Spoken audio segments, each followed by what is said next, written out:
This is a 2017 Tohatsu 8 horsepower motor, and I'll tell you why I'm standing next to it coming up. A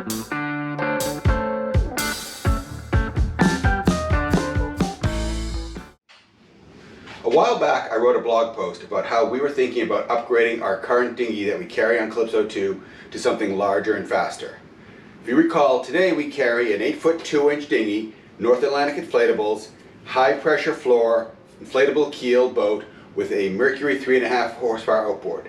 I've done a review of that boat and I'll link that in the comment section below. We love that rig. It's great. However, we have pointed out that in some ways we're outgrowing it. Some of the things that we've identified is the fact that it carries only a quart of fuel on board, and so it has a limited range. At 8 feet 2, while it carries 3 people and sometimes 4 in a pinch, it's pretty overloaded and it has trouble carrying a lot of gear. And so we'd like to be able to carry 4 plus gear and possibly a 5th without gear. And additionally, we'd like a little bit more speed. The boat doesn't plane, and so right now it travels at about 6 miles an hour. We'd like to be able to go a little bit faster. So for those reasons, we've started looking around. Again, in that blog, I point out that maybe something in the 9 to 10 foot range would be nice, and possibly even a boat that, rather than having a inflatable keel, has a rigid bottom, like a aluminum or fiberglass boat. Now, coming up, I will talk about what we decide to do in that regard, but right now I've also done some research on identifying what motor we like for it. Done a lot of looking around. There's a lot of great motors out there, from Mercury, Yamaha, Tohatsu, and others. However, I identified that the Tohatsu 8 horsepower motor would be the right combination of size, budget, and horsepower increase to meet our needs.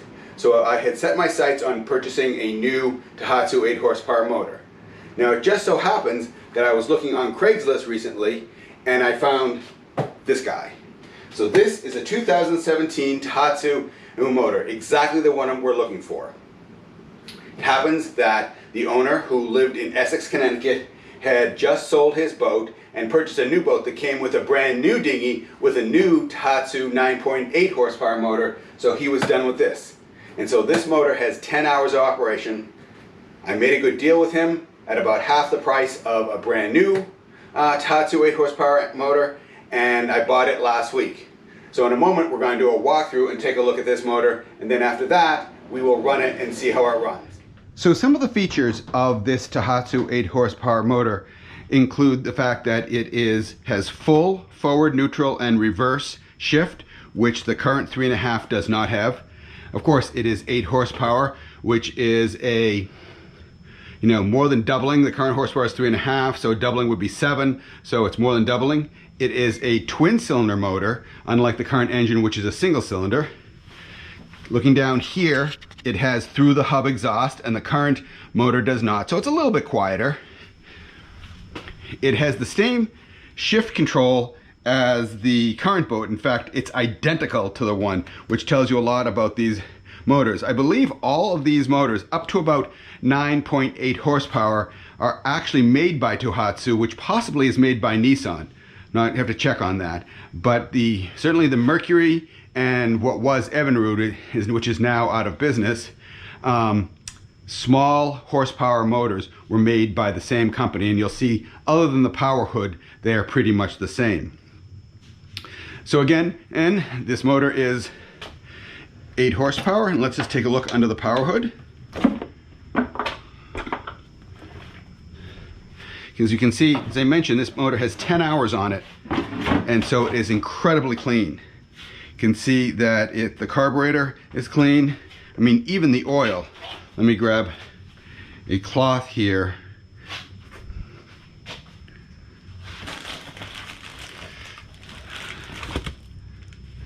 Even the oil,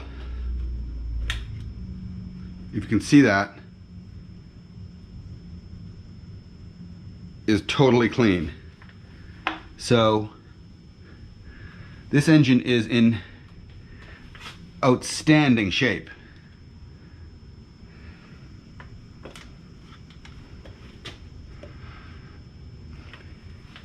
Now they do make this motor as an electric start. However, You know, this was the one that was for sale. I was considering getting an electric start because, as I mentioned, both the wife and daughter would prefer an electric start. To do so would require a battery. It would add weight.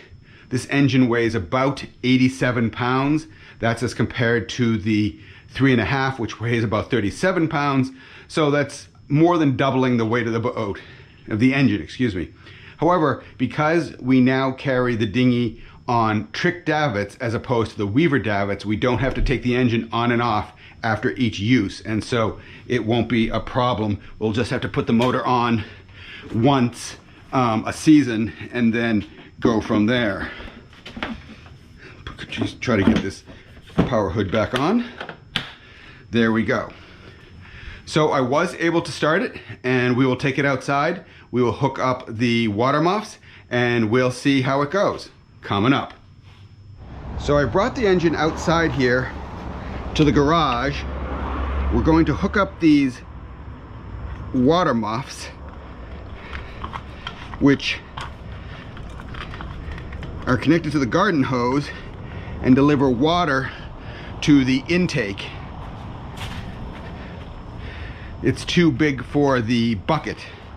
The other thing I should have pointed out is this motor, unlike the 3.5, does not carry its fuel on board, carries its fuel in a 3.5 gallon auxiliary tank. So with this tank, we should be able to get something like a day's worth of run time. So here we go. Let's see if we can get it started. Alrighty. Start, neutral, choke.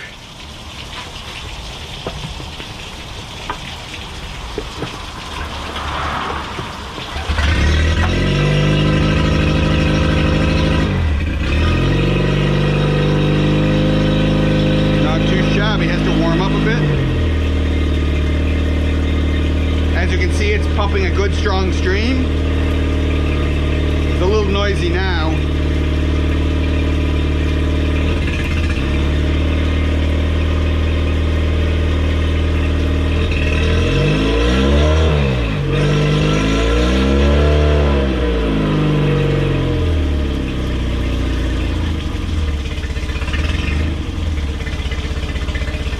Let's see, reverse, forward, neutral. So she's running well. So what I'm going to actually do here is, because I don't have a boat yet to put this on, I'm going to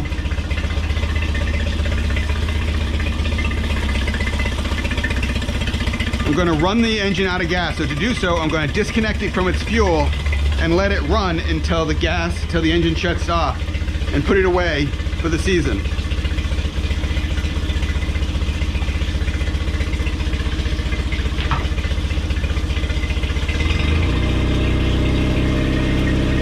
Shouldn't run that long until the carburetor's out of gas.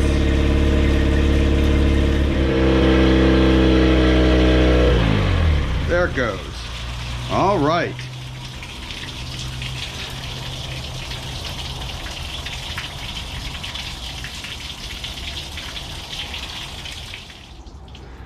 So there you have it, the Tohatsu 8 horsepower, 4-stroke, 2-cylinder gas engine that soon will be the replacement motor on our replacement dinghy, which we do not have yet. So we will keep you in the loop and let you know. As I say, we are looking at a couple of different boats, probably something between 9 and 10 feet. But I gotta tell you, as a result of this epidemic, boats have been flying off the shelf, and so all of the dinghies are gone out. In fact, 2 of the brands that I'm very interested in, the one we have today, North Atlantic Inflatables, and Highfield, they have nothing. They're expecting containers in December, which point I have to take a look and see what's available. So stay tuned for that post, and we'll do a blog and a video on it. And until then, if you like this video, please click subscribe and share it, and we will see you on the next one. Bye.